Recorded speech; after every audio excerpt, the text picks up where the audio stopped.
Hello guys, welcome back. Happy Diwali. Who are celebrating in Karnataka, Andhra, Telangana, all friends and families. I'm wishing you happy Diwali. இன்னைக்கு நான் இதை பத்தி பேசுறதுனால எனக்கு discipline ஜாஸ்தியா இருக்குன்றதெல்லாம் கிடையாது. ஸோ இன்னைக்கு நான் ஒரு ஆர்டிக்கல்ல படித்தேன். ஆக்சுவலாக இன்டர்நெட்ல கொஞ்சம் இன்ட்ரெஸ்டிங்காக தான் இருந்தது. மோட்டிவேஷன் வந்து ஃபெயில் ஆகுமா இல்லை டிசிப்ளின் வந்து ஃபெயில் ஆகுமா அப்படின்றது தான் டிஸ்கஷன் அதில்.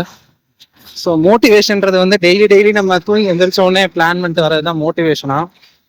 ஆஃபீஸ்க்கு போகிறது இல்லைன்னா வீட்டில் வேலை பார்க்குறது இதெல்லாம் நம்ம வந்து பிளான் பண்ணிட்டு பண்ணுறது தான் மோட்டிவேஷன் அப்படின்ற ஒரு கேட்டகரியில் வருது. ஸோ டிசிப்ளின்றது என்னன்னா டெய்லி நான் அந்த ஒர்க்கை ரொட்டீனாக பண்ணுறேனா அப்படின்றது தான் வந்து டிசிப்ளின்றத சொல்கிறாங்க. ஸோ ஒரு மனுஷனுக்கு வந்து மோட்டிவேஷன் வந்து ஒரு லிமிட்டடாக இருந்தாலே போதும். பட் டிசிப்ளின்றதை வந்து நம்ம எந்த அளவுக்கு ஃபாலோ பண்ணுறோம் அப்படின்றதுல தான் வந்து ஒரு லைஃப்பை வந்து நிர்ணயம் பண்ணுது அப்படின்றாங்க. ஸோ மோட்டிவேஷன் வந்து ஒரு 1 வீக் கூட இருக்கலாம், ஒரு 3 days இருக்கலாம், 5 days இருக்கலாம், ஏன் நீங்கள் வந்து ஒரு 10 days கூட நீங்கள் அதை பற்றி கீப் ஆன் திங்க் பண்ணிகிட்டே இருக்கலாம். பட் அது எத்தனை நாளில் வந்து நீங்கள் அதை எக்ஸிக்யூட் பண்ணி கண்டினியூ பண்ணுறீங்க அதுதான் வந்து டிசிப்ளின். ஃபார் எக்ஸாம்பிள் வந்து இந்த வாக்கிங் அண்ட் ரன்னிங்கிறது பார்த்தீங்க அப்படின்னா லாஸ்ட் ஒரு 1 வீக்காக நான் பண்ணிட்டு இருக்கேன். ஆனால் இதுக்கு தேவைப்படுறது வந்து எனக்கு தேவைப்பட்டது வந்து ஒரு தடவை தான் நான் மோட்டிவேட் ஆனது. ஸோ அதுக்கப்புறமா நம்ம ஃபாலோ பண்ணுறதுன்றது வந்து டிசிப்ளின். ஸோ இந்த மாதிரி நம்ம ரொட்டீனில் வந்து நீங்கள் ஏதோ ஒரு விஷயத்த வந்து நீங்கள் டார்கெட் பண்ணுறீங்க. அது என்ன வேணாலும் இருக்கலாம், ஆர்ட்டாக இருக்கலாம், ஆஃபீஸ்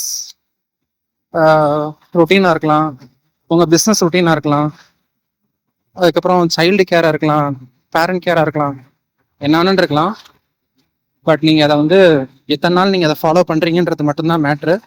ஸோ மோட்டிவேஷனோட டிசிப்ளின் வந்து ரொம்ப முக்கியம். ஒரு சின்ன எக்ஸாம்பிள்ன்றது பார்த்தோம்னா எறும்பு எடுத்துக்கலாம். ஸோ எறும்போட பாதை பார்த்தீங்கன்னா ஒரே ரொட்டீனில் தான் போயிட்டுருக்கு. ஸோ அதுதான் ஒரு சின்ன ஒரு எக்ஸாம்பிள். அது எத்தனை தடவை அந்த இதை நம்ம பாதையை மாற்றி விட்டாலும் அதுக்குன்னு ஒரு டிசிப்ளின் ஃபாலோ பண்ணி ஸ்டார்ட் பண்ணி ரன் பண்ணுது பாருங்கள் லைஃப்பை. ஸோ அதுதான் டிசிப்ளின்.